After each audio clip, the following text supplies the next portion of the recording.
Pollyanna. Si Pollyanna ay 10 taong gulang na may gintong buhok at masayahing bata. Ngunit, namatay ang kanyang mga magulang kaya maaga itong naulila.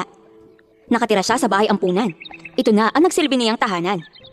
Dumating ang panahon, ay hinanap siya ng kanyang mayamang tiya. Nagulat siya nang makita niyang malamansyon ang kanyang tirahan at hindi parang kubo. Nancy, dalhin mo ang gamit ng mga bata sa itaas doon sa attic. Salamat po sa pagtanggap sa akin. Tama. Mukhang wala na akong magagawa. Sundan mo si Nancy papuntang kwarto at huwag kang maliligaw. Ang ganda dito. Talaga? Opo, napakalawak ng espasyo. Nakikita mo ba?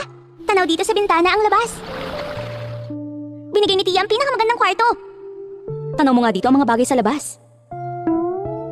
Wala ka namang ibang gagawin dito. Huwag ka lang hahara sa iyong tiya. Inihahanda ang hapunan ng 6:00 ng hapon. Kung ikaw ay mahuli, mapaparusahan ka. Narinig mo ba? Opo, ma'am. Salamat, ma'am.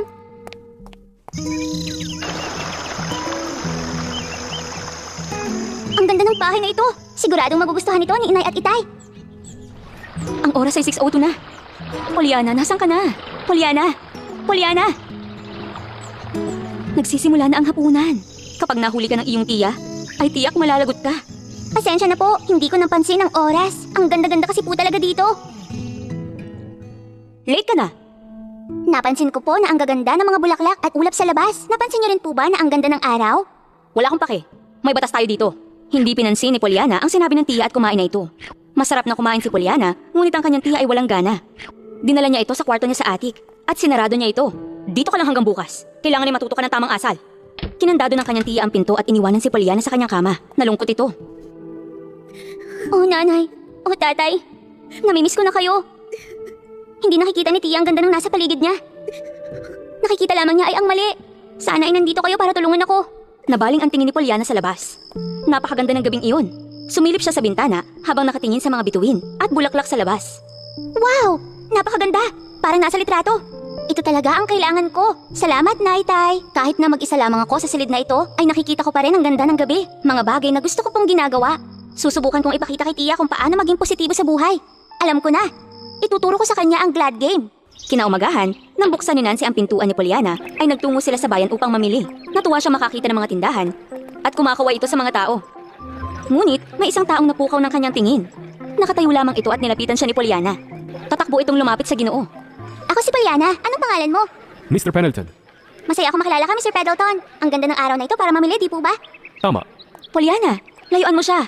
Pasensya na po, Ginoo. Sa susunod na pagkikita ulit, Mr. Pendleton. Pumasok na sila sa isang tindahan. Nakilala ni Pollyanna si Jimmy, isang bata sa labas ng bilihan ng laruan. Pinahiram niya kay Pollyanna ang bola nito at naglaro sila hanggang sila'y maging magkaibigan. Nakakita si Pollyanna ng kawawang kuting sa daan. Mukhang malungkot at mag-isa ito. Kaya, kinuha niya ito. Mukhang kailangan ng tirahan ng kuting na ito. Hindi ito magugustuhan ng tiya mo, Pollyanna. Kailangan maging mabuti sa nangangailangan. Pagka-uwi nila, ay pinakita ni Pollyanna ang kuting sa kanyang tiya. Daisy po ang pangalan niya.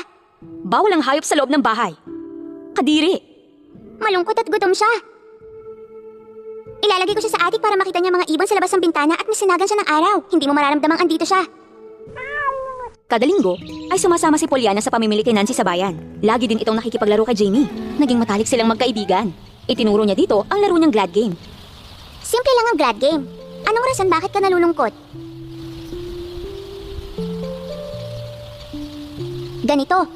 Isipin mo yung mas malala pa sa sitwasyon na yan. Tama. Isipin mo, wala kayong makain. Kahit na pareho lang lagi, meron pa rin kinakain. Hindi ka nagugutom. Natuwa si Pollyanna at Jimmy sa larong glad game.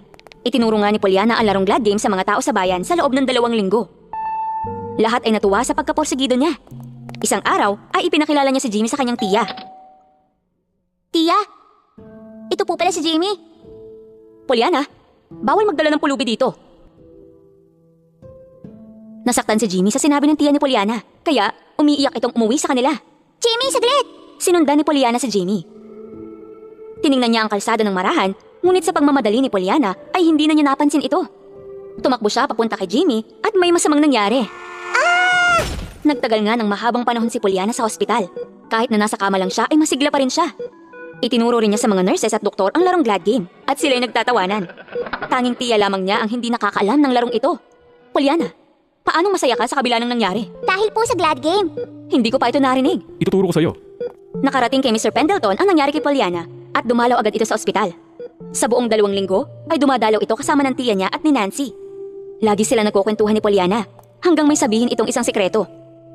Kilala ko ang iyong ina. Talaga? Oo, nakikita ko talaga siya sa'yo. Nakakatuwa po. Marami-rami rin akong naipong pera. Nais mo bang tumira kasama ako? Aalagaan kita. Tutulungan kitang makalakad. Oh, wow. Hindi ko naisip kailanman na iwan si Tia. Pero may alam ako na mas makakatulong po sa nais niyo. Umalis isang araw si Mr. Pendleton, ngunit nangakong babalik kay Pollyanna.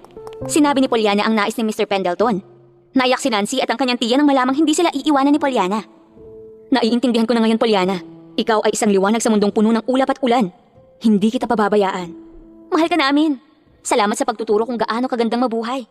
Masaya kaming nakakasama ka namin. Ginamit ni Mr. Pendleton ang kanyang pera upang maipagamot sa profesional na doktor si Pollyanna upang makalakad muli ito. Pagkatapos ng ilang buwang pagsasanay, nakabalik na si Pollyanna sa kanyang tiya at kay Nancy. Nakilala rin ni Mr. Pendleton si Jimmy at dahil kay Pollyanna ay ginawa niya itong assistant. Maraming natutunan si Jimmy kay Mr. Pendleton, kaya nakakatulong na siya sa kanyang pamilya. Dear nanay, tatay, miss ko kayo araw-araw. Natuto na si Tia ang pahalagahan ng ganda ng buhay. Ako, si Jimmy at si Mr. Pendleton ay masayang nagkakasama at nakakalakad na ako. Si Daisy Kuting ang pinakasweet na alaga sa buong mundo. Masaya ako dahil kayo po ang nagturo sa akin kung paano maging positibo.